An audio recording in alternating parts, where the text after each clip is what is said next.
اقدس صلی اللہ علیہ وسلم سے کسی نے دریافت کیا کہ میرے بہترین تعلقات یعنی احسان و سلوک کا سب سے زیادہ مستحق کون ہے؟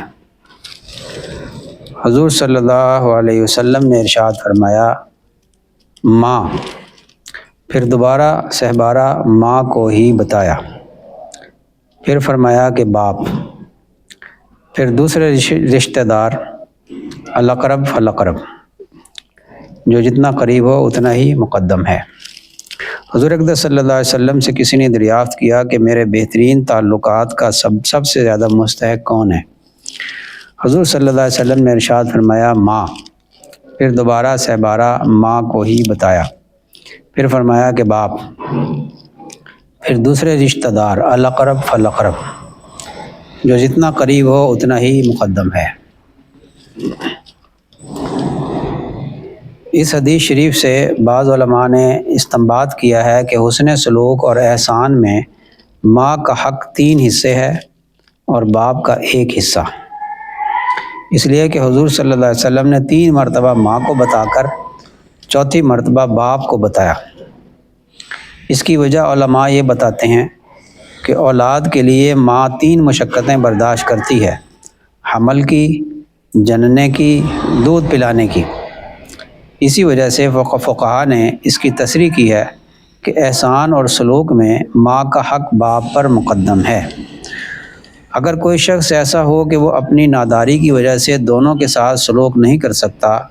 تو ماں کے ساتھ سلوک کرنا مقدم ہے۔ البتہ اعزاز اور ادب تعظیم میں باپ کا حق ماں پر مقدم ہے، اور یہ بھی ظاہر ہے کہ عورت ہونے کی وجہ سے ماں احسان کی زیادہ محتاج ہوتی ہے، اور ان دونوں کے بعد دوسرے رشتہ دار ہیں جس کی قرابت جتنی قریب ہوگی اتنا ہی مقدم ہوگا، جیسے چچا ہیں، تایا ہیں، دادا حیات ہیں، دادی حیات ہیں تو وہ نانا ہیں، نانی ہیں، تو جتنی قربت زیادہ ہوگی اتنا ہی اس کا حق بھی زیادہ ہوگا۔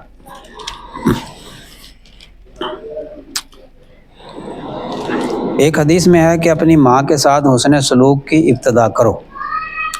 اس کے بعد باپ کے ساتھ، پھر بہن کے ساتھ، پھر بھائی کے ساتھ، یہاں ترتیب بتا دی۔ الاقرب فالاقرب، اور اپنے پڑوسیوں اور حاجت مندوں کو نہ بھولنا۔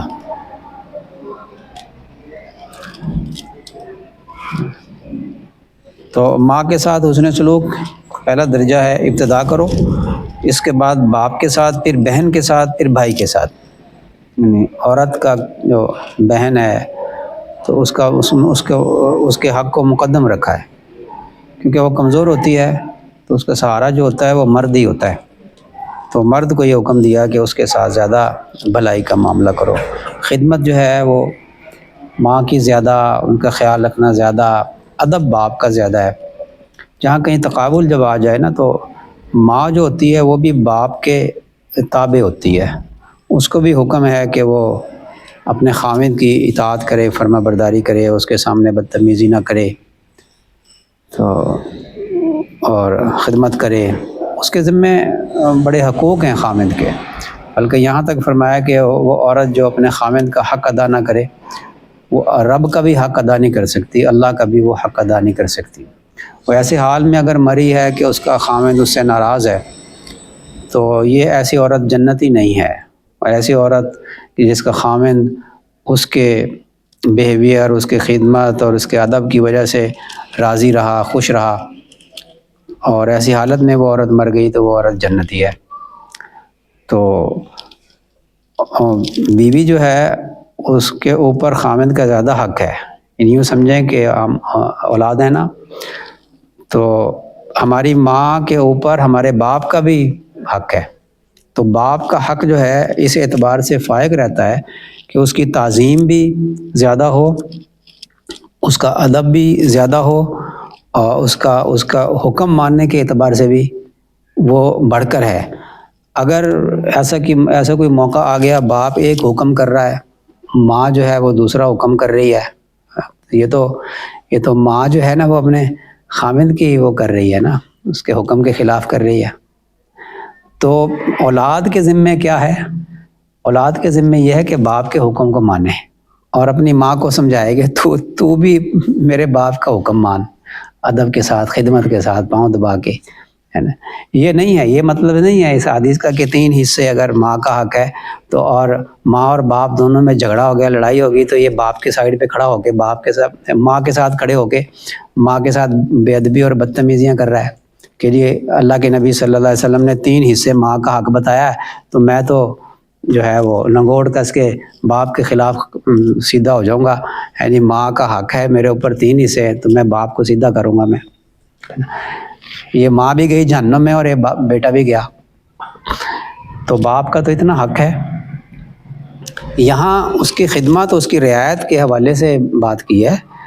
کہ، اور وہ حضرت شیخ الحدیث رحمۃ اللہ علیہ نے اس کی وضاحت بھی فرما دی ہے کہ وہ کمزور ہے تو اس کی رعایت زیادہ۔ مثال کے طور پہ ایک اور مثال بھی ہے کہ ماں باپ میں جدائی ہو گئی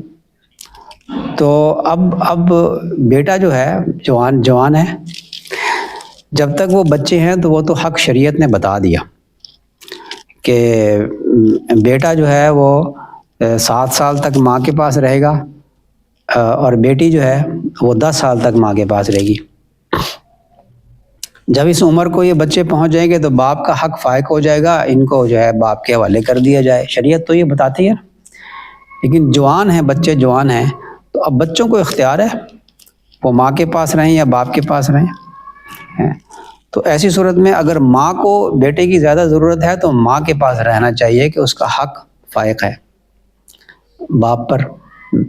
یہ حالات کو دیکھا جاتا ہے۔ اب وہ